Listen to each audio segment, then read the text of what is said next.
40 দিনের মাথায় দেখা যায় যে বরবটিও তোলা যাবে, 40 দিনের মধ্যে শসা তোলা যাবে।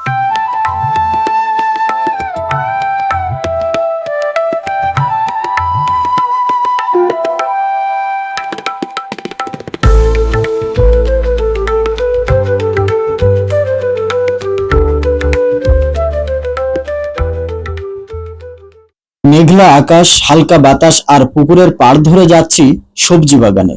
চারপাশে সবুজ আর সামনে অপেক্ষা করছে তিনজন সবজি চাষের তারকা, বরবটি, শসা আর ঢেঁড়স। এই বরবটি গাছগুলো লতানো, কিন্তু ফলন দারুণ।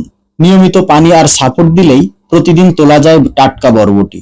চাহিদা বাজারে বেশি, আয়ও হয় দ্রুত। এখানে রয়েছে শসার সারি। শসা গাছ বড় হয় দ্রুত, কম জায়গায়, পানি বেশি পছন্দ করে আর পুকুর পাড়ে তাই দারুণভাবে বেড়ে ওঠে। গরমে এই সবজির চাহিদা কিন্তু সবচেয়ে বেশি।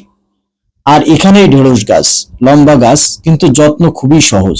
এটা খেতেও সুস্বাদু আর পুষ্টিতে ভরপুর। রোজকার বাজারে বিক্রি করা যায়।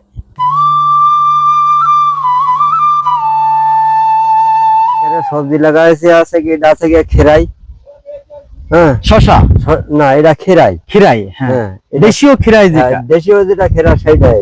আচ্ছা, আর এই সাইডে এই যে এগুলা এর সাইডে লাগানি আছে কি, এটা আছে কি বরবটি। বরবটি তো অনেক ভালো হয়েছে, অনেক হ্যাঁ, বেশি হ্যাঁ, হয়েছে। বরবটি ভালো। এখনো গাছে কিছু ওঠানি হয়েছে, এখনো সেভাবে ওঠানি হয়নি, এখন প্রথম ধরিয়েছে গাছে।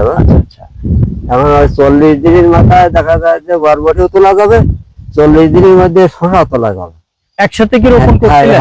একসাথে করাই, যে একসাথে করা না, এটা একটু আগাম করা। তা আগাম করলেও দেখা যাচ্ছে এটা 40 দিনের মধ্যে উঠবে, ওটাও 40 দিনের মধ্যে উঠবে। এই একই টাইম, মানে 40 দিনের মধ্যে দুইটাই উঠবে। হ্যাঁ, দুইটা 40 দিন। ফলন কেমন? ফলন এখনো তো নতুন তোলা হয়নি, তা দেখা যায় যে কাটা 3 কাঠা জমি। 3 কাঠার মতো জমি? 3 কাঠা জমি, তা দেখা যায় 3 কাঠা জমিতে প্রায় মন খানি করে উঠবে। 1 মণ করে? হ্যাঁ, ওই একদিন বাদে একদিন। আচ্ছা, এ পাশে তো ঢেঁড়স দেখা যায়। হ্যাঁ, ও পাশে ঢেঁড়স দেখা যাচ্ছে। ঢেঁড়স শেষ হয়ে যাওয়ার পথে, ওর পরে ওইটা কফি লাগাবো, বুঝলেন? কফি লাগাই হ্যাঁ, দিবেন। ওটা হচ্ছে কি কফি তো শীতকালীন। শীতকালে এখন একটা আগাম লাগালে ওর পয়সা পাওয়া যাবে ভালো। আচ্ছা, হ্যাঁ, এই শসা কি একদিন পর একদিন? হ্যাঁ, একদিন পরে একদিন তুলছে। এটা কয়টা চারা লাগাইছিলেন? এতে চারা খুব বেশি না, কিছু মারা গেছে। এ কি বীজ বপন করছিলেন নাকি চারা? না, বীজ বীজ বপন বীজ করছিলেন। বপন করা। এই বীজ বপন করার পরে 40 দিনের মাথায় শসা ওঠে? হ্যাঁ, 40 দিনের মধ্যে শসা ওঠে। পরিচর্যা কেমন করেন? তাই দেখা যায় যেরকম খরচ করবো সেরকম। পোকামাকড় এরকম কোন? হ্যাঁ, স্প্রে করতে হবে, দেখা যায় সপ্তাহে 2 দিন স্প্রে করতে হবে। স্প্রে তো ক্ষতিকর কোনো জিনিস থাকে? না, ক্ষতিকর শুধু পোকামাকড় গুলো মারা যায়। পোকা আর এমনি ভিটামিন এক ধরনের আছে, ভিটামিন দিয়ে দিতে হবে। আচ্ছা, যে কোনো একটা ভিটামিন দিলে কাজ হবে। আর বরবটির বিষয়? বরবটির দিকে আসেন তো আপনি একটু দেখি। আপনার তো বরবটি তো একেবারে মানে প্রচুর পরিমাণে বরবটি দেখা। আজকে বরবটি ওঠানি হয়েছে, এইটা নিয়ে আজকে কত কেজি উঠাইছেন বরবটি? আজকে ওঠাইছে 8 মণ খানি ওঠাইছে। আধা মণের মতো। কত করে বিক্রি করছেন? ও বিক্রি করেছে আছে 40 টাকা করে, এখন 40 টাকা। 40 টাকা করে। এটা আপনি পাইকারি বিক্রি করছেন? পাইকারি। আর এমনি শসা কত করে বিক্রি করবেন? শসা থেকে ও 40 টাকা করে দিচ্ছি এখন বাজার। সাতক্ষীরার বাজারে নিয়ে গেলে এই যে বরবটি আপনার তো প্রচুর, এই সাইড সব জায়গায় তো শুধু বরবটি দেখা যায়। আজকে 20 কেজির মতো উঠাই। 20 কেজি। একদিন পরে কি আবার উঠাইতে পারবেন? হ্যাঁ, আবার আজকে ওঠাইছি, কালকে আর ওঠাও, কাল আর ওঠাবো না, পরশু দিন আবার ওঠাবো।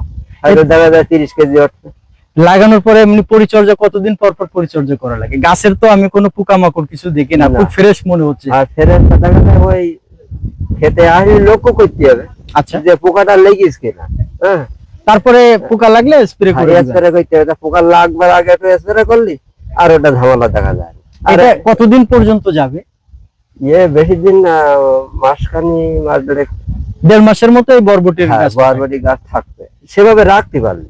শসা গাছও কি ওইরকম? না, শসা গাছও ওইরকম। তা আমি রাখতে পারলি, আর আমি যদি না রাখি দেখা যায় যে আমার বলতে যেতেছে যে কোম্পানিরা তোমরা 2 কোটি করে ওষুধ দাও। আচ্ছা, হ্যাঁ, 2 কোটি করে ওষুধ দাও, দে আমরা লেখাপড়া জানি মূর্খ ভাবে 2 কোটি ওষুধ দিতে হবে। 2 কোটি না দে, অত যদি আমি 1.5 কোটি দেয় তাহলে আবার গাছটা টেকেই থাকবে। আচ্ছা, আর 2 ওষুধ দিলে গাছটা মরে যাবে। কেন দেখা যায় যে গাছের এন্ডি কম করে দে, যদি পানি বেশি করে দেওয়া হয় আচ্ছা হ্যাঁ, গাছটা ভালোভাবে ধুইয়ে দেওয়া যায়, তাহলে দেখা যায় যে পোকা পোকা থাকবেই না সে জায়গায়। আর এই কোম্পানিরা বলতেছে কি যে তোমরা দুবকুটি ওই ওষুধটা দুবকুটি ব্যবহার করো, দুবকুটি ব্যবহার করলে তার দেখা যায় গাছটা বেশি দিন আমার টিকছে না। আর আমি যদি একটু পানি বেশি করে দিই, যদি ওষুধ কম করে দিই, গাছটা আমি 10 দিন গাছটা টেকায় রাখতে পারবো। আচ্ছা, এইটা যে 1.5 মাসের কথা বললেন, 1.5 মাস পরে হয়তো যদি আপনি রাখতে চান, হ্যাঁ, রাখতে। সেক্ষেত্রে কি বরবটি হইতে থাকবে? হ্যাঁ, বরবটি ওই 1.5 মাসই হবে, একদিন করতে একদিন ওঠে নিচ্ছে। তাহলে এটা তো আর কোনো সমস্যা না। না। ঢেঁড়সের কি অবস্থা বলেন তো? ঢেঁড়সটা ভালো। ঢেঁড়সে এবার তো ঢেঁড়সের মনে হয় চালান শেষ। হ্যাঁ, ঢেঁড়সের চালান শেষ, এবার ইতিহাস থেকে এবার লাগাবো এটা। ঢেঁড়স কতদিনের প্রজেক্ট ছিল আপনার? মানে এটা কি গাছ লাগাইছিলেন নাকি বীজ বপন করছিলেন? এটাও বীজে। বীজে? হ্যাঁ, এটা বীজে। আচ্ছা, তাহলে এটা কতদিনের মধ্যে ঢেঁড়স পাইছিলেন আপনি লাগানোর পর? ওই 40-45 দিনের দিন উঠে যাবে। 40-45 হ্যাঁ, ওই একই কতদিন ছিল একটা না? এখন তো শেষ পর্যায়ে, এখন একেবারে শেষ শেষ। পর্যায়ে ফিনিশিং দেখা যাচ্ছে, হ্যাঁ, সম্পূর্ণ ফিনিশিং। ঢেঁড়স এক খুবই থেকে কম। এক থেকে ইয়েও হচ্ছে কি 2 মাস 2.5 মাস ভালোভাবে ওঠে।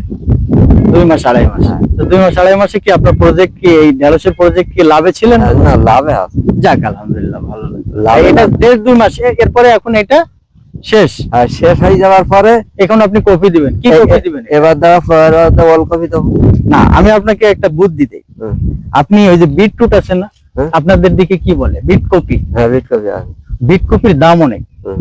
এই ওরে বিটকপি, ওই সাউতর করা আছে আপনার। এটা হচ্ছে ফ্যাটি লিভারের খুব ভালো কাজ করে। আচ্ছা। বিটরুট, ঢাকায় বলে বিটরুট, বা শহর অঞ্চলে এটার নাম ডাকে বিটরুট হিসাবে, আপনাদের এইদিকে বিট কপি বলে, বিট কপি, যেটা ভিতরে টকটকে লাল, হ্যাঁ, টক। ব্লাড কালার, রক্তের মতো। হ্যাঁ। এইটা কি হয়, এটা হচ্ছে খুব দামে বিক্রি হয়, খুব দামি একটা জিনিস, যেটা আপনারা ওলকপি, ফুলকপি, পাতাকপি এইটা চাষ করে যে টাকা পাবেন, তার থেকে বেশি পাবেন হচ্ছে হলো বিট কপি। বিট কপিতে আপনাদের এদিকে কিন্তু খুব একটা চলে না, না, চলে না। কিন্তু এই বিটরুট এটা পাউডার হয়, পাউডার হয়ে এটা আবার মানুষে খায়, ওই পাউডারটাও খায়। এটা হলো ফ্যাটি লিভার আছে, এই ফ্যাটি লিভারের জন্য খুব ভালো কাজ করে, এটা ডাক্তারি পরীক্ষা। আপনি চেষ্টা করবেন এবার বিটরুট লাগাই।